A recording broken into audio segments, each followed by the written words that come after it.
I'm Lauren with Broadway World Raleigh, and I am here with Eric Woodall and Lauren Kennedy talking about Big Fish at Theatre Raleigh. It opens next week on Wednesday.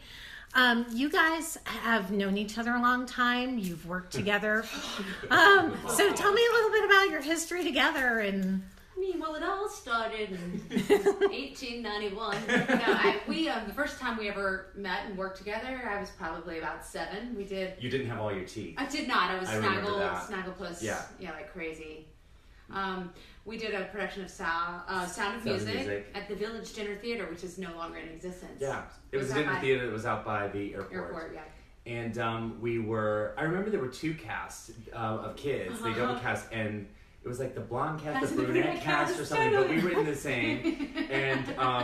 And we, that's how we first met. And then through the years, because we were sort of theater kids in the area, then we knew of each other and remained close. And through our time in New York, continued that relationship. But it's so funny too, because there was a period of time where, I knew you were moving over into casting and stuff, and I kind of went off my grid for a minute, and then I showed up to my Spamalot audition. Right. And he was casting it, and I was like, what? Yeah. That was a crazy, and then from there, Absolutely. it really kind of snowballed too. We'd see each other on planes coming back to Raleigh. That's right. And I knew, I'd heard about Lauren's involvement and with creating Hot Summer Nights, working with that, creating Theatre Raleigh, and I had been casting at that point for almost 10 years, and I previously been an actor, started directing some, and segued into casting, and knew that Lauren had this theater company that was starting up, and it lined up with when I went to my boss, to Tara Rubin, and asked if there would be a time to start directing again, and reached out to Lauren to see if there was a way, if she would have me. And she said, yes, let's talk about something. And so that's how we came up with Violet, which was the first piece that we did together. And almost everything that I've done with Lauren with her theater company, I convinced her to be in it. Yeah, convinced, yeah. Because I want her to be, because I really, I love working with this one so much on every different level. And but the truth is that, I don't want to be casting myself in every show. I don't want it to look like it's a vanity theater company at all. And plus, it's really hard to produce and act and put on all the different hats.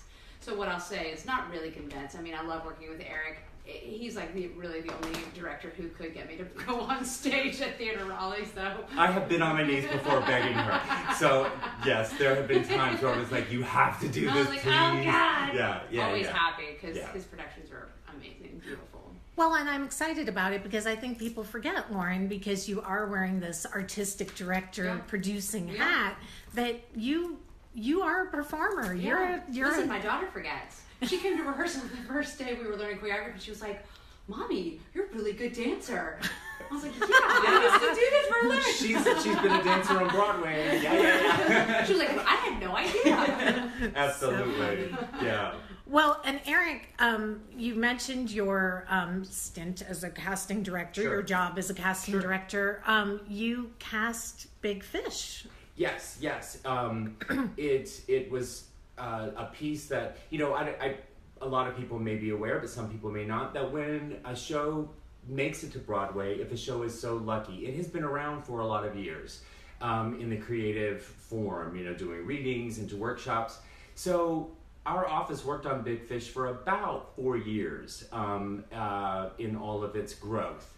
So, as a Southerner, I loved the story, I loved the book, and I had loved the Tim Burton film, and I really, really, really loved working on the musical. The creative team was one of the tip top, and it was amazing to see how something that's already in existence as a beloved piece can be turned into a musical, and it was great to see its journey and be a part of that. Well, and that was a tremendous cast also. Norbert Lee of Butts and Kate Baldwin. And so very exciting. And what have you brought kind of from that Broadway experience, working with the show, to Theatre Raleigh? Well, a lot, because, just being a fly on the wall, casting is so amazing because we are obviously working on the auditions and the casting aspect, but we get to be with the creative team many times when, on breaks or in between auditions, they're discussing the actual project and scenes and characters.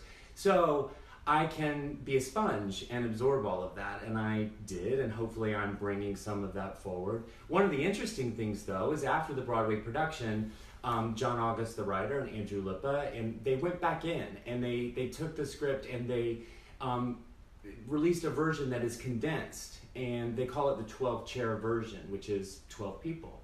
And we're doing that version, and so that is really exciting to be able to work with Theatre Raleigh to condense it, really get to the root of the story and the characters. And it's great because Eric has taken that version and also putting his own spin, his own imaginative, he's just embraced it in a way that is going to be incredibly unique and really exciting. I think even more magical than a big overblown production with 30 people and elephants and all the exciting things that they could afford on Broadway that Theatre Raleigh can't afford, sorry.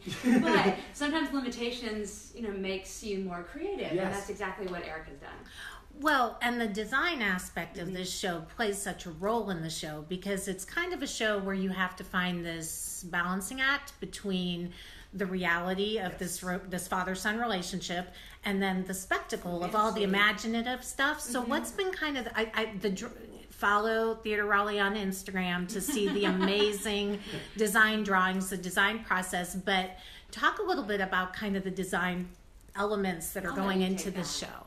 Well, it's been an incredible project to work on because Lauren has, really wanted to embrace this fully. And so we brought in designers from all over to create a wonderful set design and costume design. But that was the big question. How do you, because in film, you can do it in an easier way than you can in theater, because in theater, when you're telling what's real and what's not. Because in theater, everything is representational, even when it's real. So we thought the approach into that would be going into the story from a memory place. And I started working with the set designer, Josh Smith, on where could we set it, that it could give us everything we need. And we thought, what if it is in this form of an attic? And then everything that we need to tell the story, both in the realistic way and then in the fantasy way, could be found in that attic. And it has proven to really work for us. I rely on, I'm not reinventing the wheel. I'm stealing from the greats with Story Theater and Nicholas Nickleby and Peter and the Starcatcher, and we form everything from pieces and things that you would find in an attic. And it weaves in and out in a really terrific way. Can't wait to see it. You've said you're excited to share this play with Southern audiences. You're from the South. Do you think this play will resonate with Southern audiences in a way maybe differently than it did in New York on Broadway kind of thing?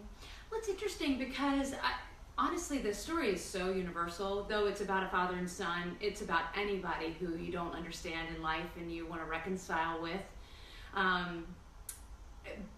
So yes, the Southern aspect of it comes more into the fact that it's a little bluegrassy music, and it's sort of, it's got the feel, and Eric has been really specific with us about making sure we're capturing that Southern, not just the Southern accent, but just the real feel of what it is to live in the South and how, those people will, act and interact.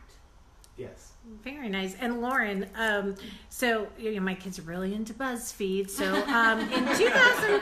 in 2013, BuzzFeed compiled one of their infamous lists, 9 ways Big Fish the musical outshines the movie. And one of the ways was Kate Baldwin, who originated the role of Sandra, which is the role you're playing. She sings "I Need a Roof." They said that was one of the top 9 ways that outshines the movie. Tell me a little bit about your character of Sandra and how she plays into this father-son kind of dynamic. She's such an interesting character because she has been infected by Edward Bloom's magic.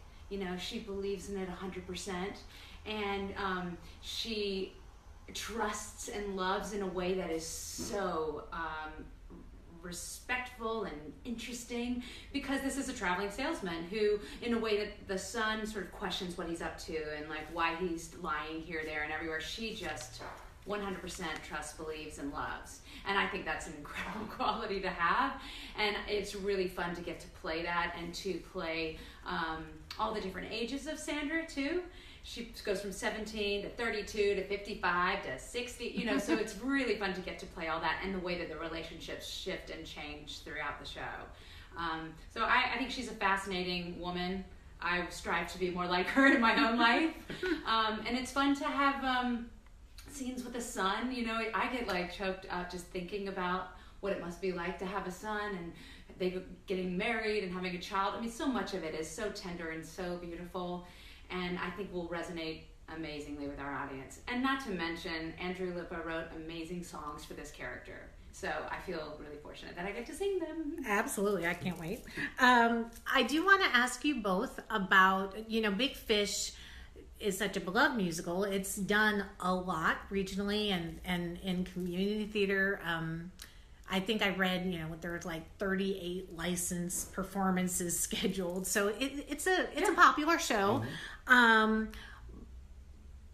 They made news in May, though, because a theater in Pittsburgh canceled its production of Big Fish because of some of the staging choices the director was making to show two gay characters, two gay dads in a scene. They didn't even talk in the scene, but they were kind of in the background, and the theater kind of cut it off. And knowing what I know about Theatre Raleigh, kind of putting on your producer hat, Lauren, Theatre Raleigh doesn't shy away from stories of diversity or stories that might make audiences a little uncomfortable.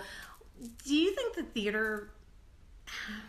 I guess, what do you think is the theater's responsibility to tell stories that I think the theater's responsibility is to reflect the people of the world, you know, and we have a community of people who are diverse in terms of race, ethnicity, is that the right way to say it? Ethnicity, religion, sexuality, and I applaud the theater for, you know, holding a mirror and saying, this is what the world is that we see. And I don't see anything wrong with what they did, and it is too bad that it was shut down. Like Eric has said before, because we talked about this going into it, and you can add on as well. I echo Lauren's sentiments completely, and I think it was an unfortunate event, but I love the responses from the creators, and they were fully behind that theater company making those choices. The interesting part to all of this is what my understanding of what the choice was interpretation. And that's a director's license as long as they're not veering away from the intent of the authors.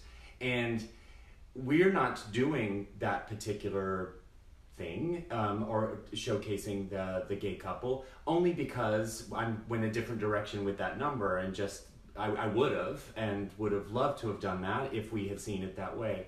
But it's open to interpretation, and if you can't do that in theater, where can you do that? And it's part of our journey, and part of our mission is to push the envelope in a great way and educate audiences. And you will look at our cast, and you will see yourself reflected in one way or another.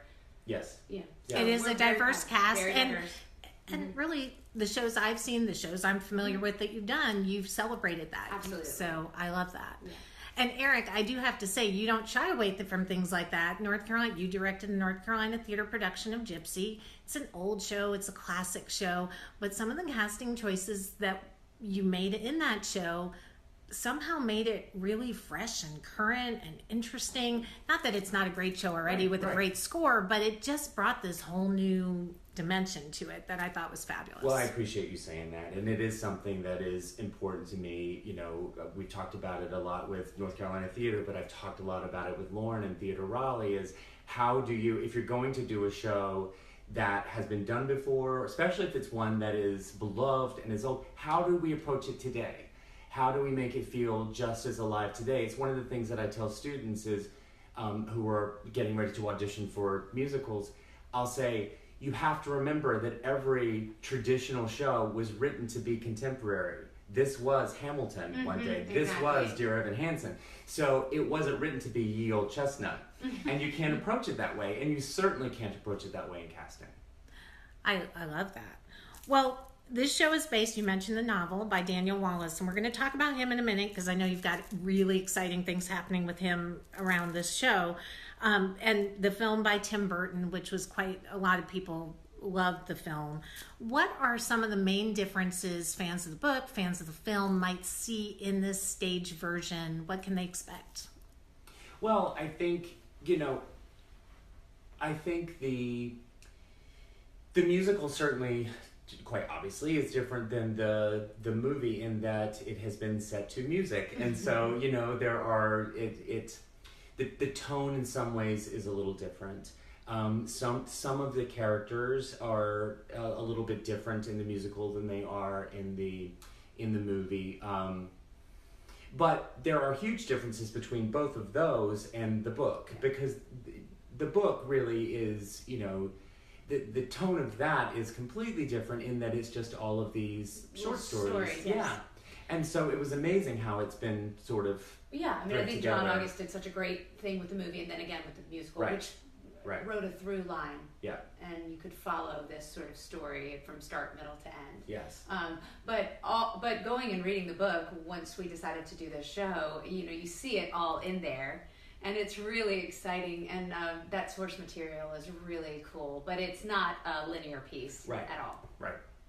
Which kind of takes the audience on a ride. I think it's kind of that adventure, that journey the audience is going on too. Yeah, it's going to be exciting for the audience to follow these people.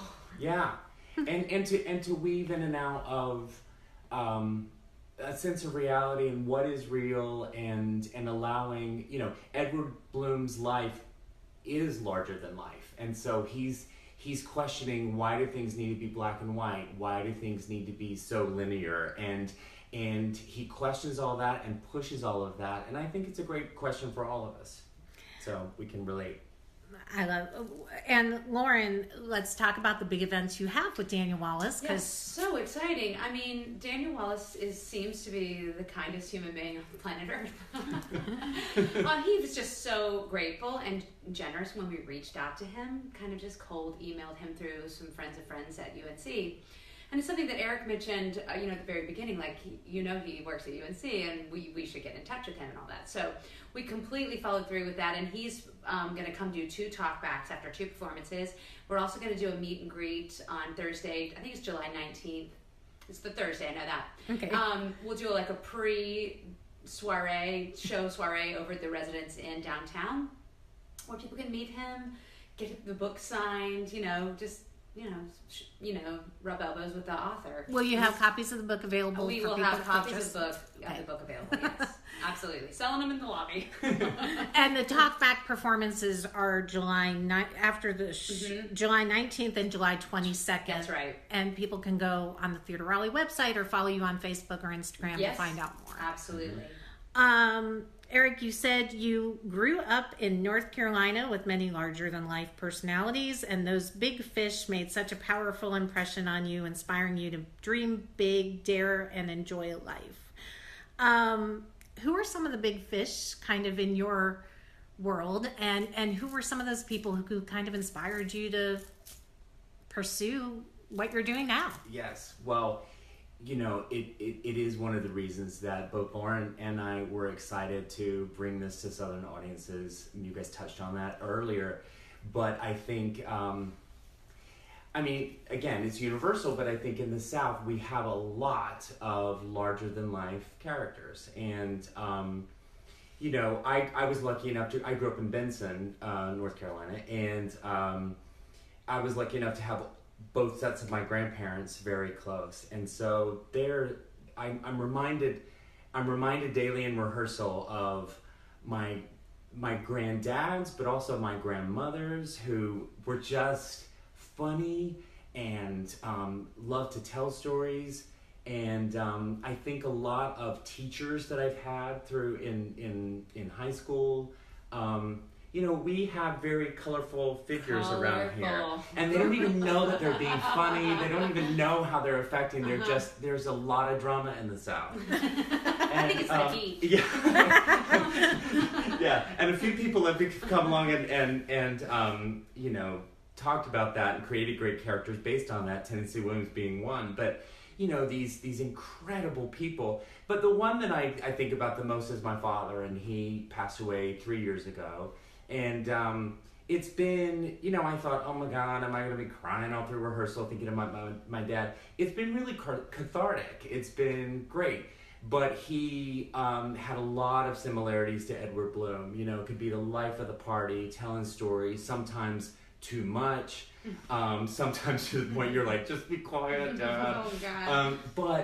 But so, and he was a complicated man, you know, and this character of Edward Bloom is complicated. And I love that the musical taps into that it's, you know, a lot of the time with these humorous characters or these people in life that everybody loves and thinks they're so funny, the family can many times see a different side, you know, when you get home, and it can be complicated, and that's what is touched upon so beautifully in this script. So I would say my dad. And Lauren, your the big fish in your life. Oh, Lord. I just felt like my grandmother. Oh, Lord. I get my dad probably too. There's so many things about what Eric just said that resonates so much with me too. And my mother as well really reflects what I think about Sandra. All loving, all understanding, the peacemaker, the person who's the conduit that keeps the family together, so that real matriarch. Yeah, so it's really exciting, and I see it then mirrored back with my dad's father and his wife, and then again his father. So the men had this really interesting way, at least from Wilson, North Carolina, and my family, of being very entertaining, really funny, knows how to hold a room, knows how to tell a story, you know? So I don't think that Eric and I are unique in that. I think that is why the Southern audience will be like, yes, I know that person. That's right. They'll recognize their own family. Yeah. That's right. And I think it's relatable too. I think when you have characters that maybe are larger than life, but also a little flawed, and you're showing kind of both those aspects, it makes it relatable to people. It's just a beautiful story, and it gets me every night to think about how hard it is to be a human being, and how complicated relationships can be, and the importance of reconciling with the people that you love and you have history with. Well, and that kind of leads me to my last question. What do you hope the takeaway is from this show? What's kind of the message? You know, what I've read about it is you're going to hold your family a little closer. You're going to, you know, take a little more time with your kids, maybe. Yeah, I think it's about having empathy and understanding somebody else's point of view, that what you think and how you perceive the world is not how you do, and you allow people to be who they are, and also, you know, tell the people you love that you love them. Yes. And that's such a timely message of acceptance for right now that it's very relevant. Well, it really is, and it goes back to what you were talking about earlier with the acceptance of diversity. It's accepting people, it's loving people, even if you don't think that way or you're not that. It is having that empathy, having that compassion. And if you open your heart and your mind to explore someone who's not like you, to be open to those ideas, you will be richer for it. That's so right. I'm like tearing up just thinking. I mean, it's so beautiful, and it is really well done in this piece. So excited to see it. So let's tell audiences where they can catch it. It opens July 11th. That's right. At the Kennedy Theater, which is behind, every time I mention it. I know, it's around the back of the Duke Energy Center for the Performing Arts, off of Salisbury. And tickets are between $28 and $35. We run Wednesday through Sunday, those 2 weeks. Through July 22nd. That's right. And the talkbacks with the author, Daniel Wallace, of the book is July 19th and 22nd. I actually hate to say it, but the 22nd is already sold out. So let's push people to the 19th. Yeah. Okay, so July 19th, Yes. you got to get your tickets because that's going to probably sell out too. And one of the fun things too about get your tickets early, one of the fun things is we have some seating on the stage. There's an immersive feeling to this, and I think that's going to be really interesting for people. So come early to get there and take advantage of that bird's eye view to feel like there is no audience participation, but you will feel like you are inside of the story. Yeah. And kind of breaking that wall. All right. And there's Ruby. She's letting us know it's time to judge you. Well, thank you guys so much for talking with me this morning, and I hope everyone goes to see Big Fish. Thanks. Thank you. Thanks, Lauren.